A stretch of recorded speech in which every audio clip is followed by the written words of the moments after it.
Salut, c'est Trado, je suis content de vous retrouver pour la mise à jour de l'analyse technique du CAC 40. Toujours faiblesse du CAC 40 qui s'enfonce encore un petit peu en territoire négatif, en tout cas en territoire de support, puisque 71, 60, 110, 96, c'est une zone de support, c'est celle qui nous a préservé d'une continuation de la baisse. C'était le 31 mai, c'était une zone de résistance qui a été cassée, qui a changé de polarité, qui est devenue support, et c'est encore ce qu'on essaie de faire en prenant appui sur cette zone. Va-t-on casser ce support? Ce n'est pas mon scénario privilégié, mais je commence sérieusement à l'envisager. Je vous expliquerai après ce qu'il y a dans la tête d'un analyste technique. Mais pour l'instant, encore une fois, c'est un support, donc il n'y a pas à parier sur une cassure de support. À moins, bien sûr, que ça aille dans le sens de l'unité de temps supérieure. On y reviendra un petit peu plus tard. Dans l'immédiat, ça tient. La moyenne mobile, le chandelier japonais du jour est un chandelier d'indécision, puisque c'est un doji, petit corps, mèche haute, mèche basse, c'est-à-dire qu'on termine sur le niveau sur lequel on a ouvert. On a bataillé toute la séance pour terminer avec une balle au centre. C'est un sentiment d'indécision. Avant, on avait une bougie en pin bar qui normalement donne des hausses. La séance d'après, ça n'a pas été le cas non plus. Il est vrai que l'incertitude revient sur la scène avec notamment ce qui se passe en Ukraine, en Russie maintenant, et toujours de l'indécision par rapport aux propos mystérieux des banques centrales, surtout de la Banque centrale américaine, qui laisse planer le doute d'une inflation qui ne sera pas battue en brèche et qui donc laisse la porte ouverte à un allongement de la période de rigueur monétaire. Bon, on verra. En tout cas, pour l'instant, tout est là pour autoriser une consolidation. La moyenne mobile à cette période est descendante. On est en dessous, donc la danse immédiate est baissière. C'est pas neuf, ça fait quelques séances. La moyenne mobile à 20 périodes maintenant et reprend sa pente baissière. On est en tendance générale baissière. Attention, ce qui m'inquiéterait, c'est un croisement fort M7-M20. C'est-à-dire quand la M7 descend, que la M20 descend et qu'elle se croise, comme ce qui s'est passé par exemple là. Bon, ce serait un signe d'accélération baissière. La tendance de fond maintenant n'est plus haussière, elle est baissière puisqu'on est clairement en dessous de la M50 qui descend. Et la tendance de long terme par contre demeure intacte, elle est toujours haussière, on est au-dessus de la M200 qui monte. Maintenant, quand on regarde tous les éléments techniques, on va dire... les éléments techniques de court terme sont baissiers, les éléments un peu plus lourds commencent à devenir baissiers. Regardez, je vous montre des éléments qui sont maintenant...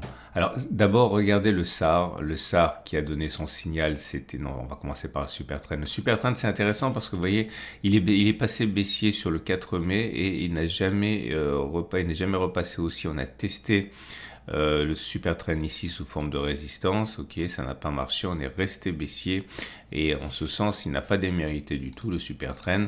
Le SAR a basculé baissier la séance précédente et on avait dit qu'il était très plausible statistiquement que l'on clôture plus bas que la clôture de la bougie qui a cassé le SAR. On a clôturé à 7200, aujourd'hui on a clôturé à 7167, donc avec une baisse de 0,55%, donc ça va dans le sens de ce que laissait présager le SAR, donc c'est baissier également.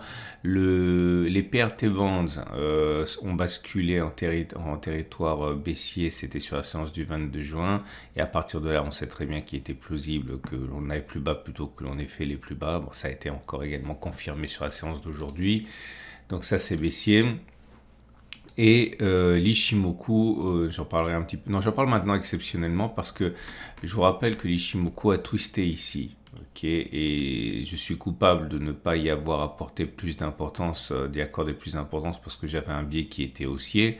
Mais voilà, si la règle du twist, alors c'est d'autant plus ridicule que c'est un petit peu mon cheval de bataille. Il y a un outil que j'ai mis en place il y a plusieurs années et que j'affectionne particulièrement. Vous prenez à distance les plus hauts avant le twist baissier, vous reportez ça par-delà le twist, ça vous donne un objectif qui est à 7015 et 1950. J'en parle maintenant parce que je vais poser la question rhétorique de la continuation de la baisse, jusqu'où la continuation en baisse. Donc vous voyez, vous avez un repère ici qui est sur le bas des 1950. Si on accepte ce principe du twist, ce qui est mon cas d'ailleurs.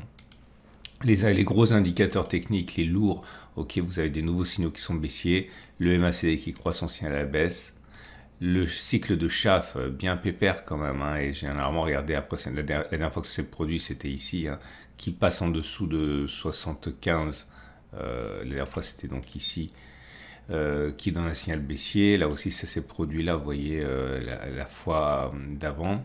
Et là, on redonne un signal baissier d'ampleur. Les autres indicateurs techniques également, regardez la rune qui passe négatif avec le rouge qui passe au-dessus du bleu. Et le vortex également qui passe négatif avec, c'est pas très clair, mais le rouge qui passe au-dessus du vert. Vous voyez, vous avez tous les éléments qui se mettent en ligne maintenant pour un scénario baissier, si ce n'est qu'on a toujours l'osum oscillateur également, qui a basculé ici en territoire négatif. Ça s'est produit ici la dernière fois. Ok. On a toujours des éléments, on va dire, qui demeurent haussiers, comme le Trix, qui a donné son signal il y a 4 séances. On avait également parlé du KST, qui avait donné son signal haussier il y a 5 séances. Et le seuil d'invalidation pour ces signaux haussiers donnés par le Trix et le KST, c'est de ne pas clôturer plus bas que les plus bas du signal du cycle baissier. Donc clairement, le signal avait été donné à peu près là, on avait testé, on a vu que ça fonctionnait bien. Seuil d'invalidation et trade perdant en dessous des 7078. Donc clairement, si on clôture en dessous de cette zone là, tout basculerait baissier, hein. Donc, ce qui nous amène à se poser la question de la continuation de la baisse. Alors moi, ce que je vous encourage à faire dans ce genre de situation, il n'y aura pas de backtest aujourd'hui, parce qu'encore une fois, les backtests, j'en fais tous les jours, il est bon de regarder d'autres choses, de descendre d'unité de temps, enfin de monter d'unité de temps. Mettez-vous sur les données hebdomadaires et revenez à une analyse purement, on va dire, factuelle. Vous savez que, on en a parlé il y a 2 semaines, nous avons régulièrement des consolidations, c'est normal. Okay, mais tant que l'on inscrit des plus hauts, on est dans une situation de tendance haussière. Si les pics sont ascendants et que les creux sont ascendants, et tant qu'ils le sont, on est en tendance haussière. Donc si on prend les choses à l'envers, tant que l'on ne clôture pas sur les données hebdomadaires en dessous de cette zone, on aura des pics ascendants, des creux ascendants, que la tendance sera haussière. Ce qui veut dire encore qu'on peut baisser, mais tant que l'on ne clôture pas en dessous de ce niveau-là, on aura un biais haussier. Donc on peut même descendre encore de 5% sans remettre en cause la tendance haussière caractérisée par des pics ascendants et des creux ascendants. Si effectivement on prend les choses qui fonctionnent bien et qui ont été testées. Je vous rappelle que l'Ishimoku nous donnait un objectif qui est d'aller chercher par la règle du twist cette zone-là. Si on va chercher cette zone-là, il m'étonnerait fort que l'on n'aille pas chercher la zone jaune. Okay, parce que voilà, plus on a des supports qui se rapprochent, plus on trouve de traders qui sont disposés à tenter le trade, puisque ça devient jouable. Okay, donc voilà, on peut totalement descendre jusqu'à, on l'a dit, 6800 pour faire simple, sans remettre en cause la tendance haussière de moyen terme. Je vais me remettre en données hebdomadaires. Donc, ce n'est pas mon scénario privilégié, puisque mon scénario privilégié, c'est la préservation du petit support dont j'ai parlé, mais je crois de moins en moins dans mon scénario. Et jusqu'où la baisse? Bah voilà, clairement, jusqu'à moins 5%, jusqu'à cette zone-là, si ça continue. On remarquera également que si on se met sur les données hebdomadaires, on voit qu'on n'a pas les mêmes doutes. On a un nuage qui est ascendant, on a la Kijun qui monte, donc ce sont des supports ça aussi. Pour clore le sujet, je pense qu'on peut rebondir, c'est mon scénario privilégié. Si on casse cette zone-là, je pense qu'on va aller chercher la zone jaune. Soit on rebondit maintenant, soit on va perdre encore 5% pour aller chercher la zone jaune. On verra. En tout cas, ça veut dire quoi en tant que trader cette fois? Pas en tant qu'analyste technique, mais en tant que trader. En tant que trader, ça veut dire que je ne ferai rien, si on casse cette zone-là, je ne ferai rien tant que je n'aurai pas un signal qui se manifeste dans la zone jaune, ici. Ok, et je ne saisirai aucun trade avant.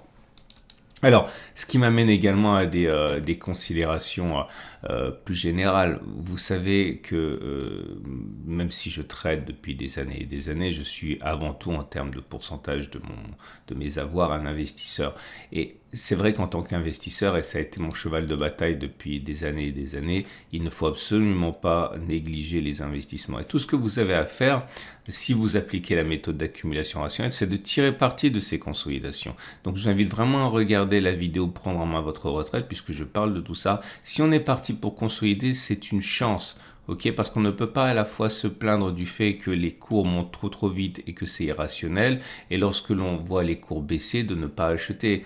Ok, ça n'a juste pas de sens. Soit vous pensez que c'est pas trop cher et il faut acheter, soit vous pensez que c'est trop cher et quand ça devient moins cher, eh bien, si les conditions n'ont pas changé, il faut investir.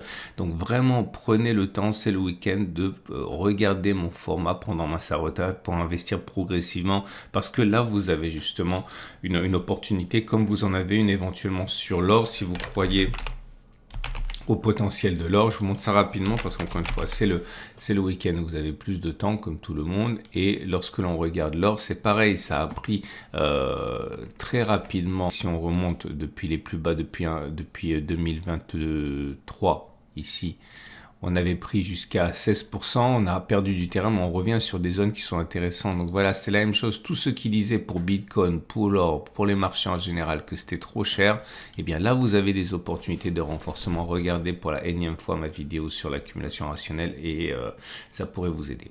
Donc maintenant, on va clore la vidéo avec, bon, pas de trade pour moi. Encore une fois, j'attends que ça réagisse. Pour l'instant, j'ai pas de préférence. Et si vous êtes haussier, vous pouvez acheter maintenant. Ok, il y a absolument aucun élément qui soit irrationnel à acheter maintenant. Et par contre, il faut mettre un stop de protection en dessous des plus bas. Ok. Donc, si vous achetez maintenant avec un stop de protection sur les plus bas, un retour sur les plus hauts, par exemple ici. Ok, un objectif à 3,2, un stop de protection à 1,7, vous avez un ratio gain-risque de quasiment 1 pour 2. C'est excellent.